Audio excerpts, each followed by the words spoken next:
Melansir Express.uk.com, Rusia dilaporkan telah mendirikan kamp militer baru di Crimea karena ketakutan perang dengan Ukraina terus meningkat, menurut laporan Jerman. Rusia telah memindahkan ribuan pasukan ke perbatasan timur Ukraina dan ke Crimea sebagai tanggapan atas ketegangan antara separatis yang didukung Rusia dan militer Ukraina.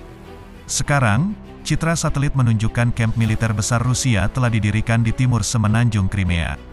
Surat kabar Jerman Der Spiegel memposting foto dari yang menunjukkan kamp baru Rusia sekitar 30 km dari Marvivka di Crimea Timur. Mereka melaporkan kamp tersebut berjarak sekitar 280 km melalui jalan darat dari wilayah Ukraina, dan menunjukkan elemen tentara ke-58 Rusia.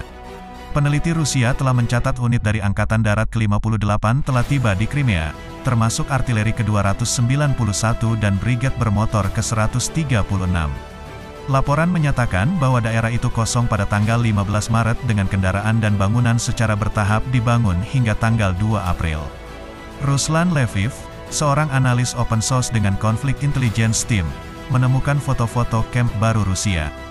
Berbicara kepada Der Spiegel, dia memperingatkan tentang konsentrasi terbesar angkatan bersenjata Rusia sejak 2014 dan 2015 di dekat perbatasan Ukraina dan menyebut relokasi pasukan sebagai unjuk kekuatan oleh Rusia. Pekan lalu, Rusia membangun pangkalan sementara lain di dekat kota metropolis Voronezh di barat daya Rusia.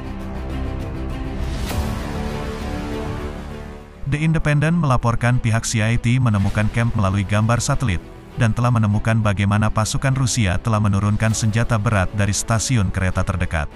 Itu terjadi setelah Menteri Pertahanan Rusia Sergei Shoigu mengakui negara itu memobilisasi pasukan di perbatasan Ukraina.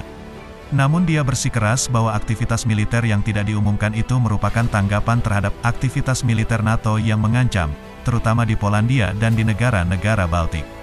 Sergei Shoigu juga menyatakan latihan militer akan berakhir dalam 2 minggu. NATO telah mengecam Rusia dan menuntut mereka membatalkan masa terbesar pasukan Rusia sejak aneksasi Crimea pada tahun 2014.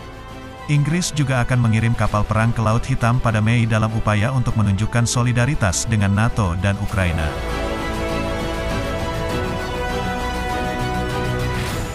Sumber senior Angkatan Laut mengatakan kepada Sunday Times bahwa Inggris akan mengirim 1 kapal perusak Type 45 yang dipersenjatai dengan rudal anti-pesawat dan fregat anti-kapal selam Type 23. Mereka akan meninggalkan kelompok tugas kapal induk Angkatan Laut Kerajaan di Mediterania dan menuju melalui Bosphorus ke Laut Hitam. Jet siluman RAF F-35B Lightning dan helikopter pemburu kapal selam Merlin akan siap di kapal bendera kelompok tugas, kapal induk HMS Queen Elizabeth, untuk mendukung kapal perang di Laut Hitam jika mereka dibutuhkan.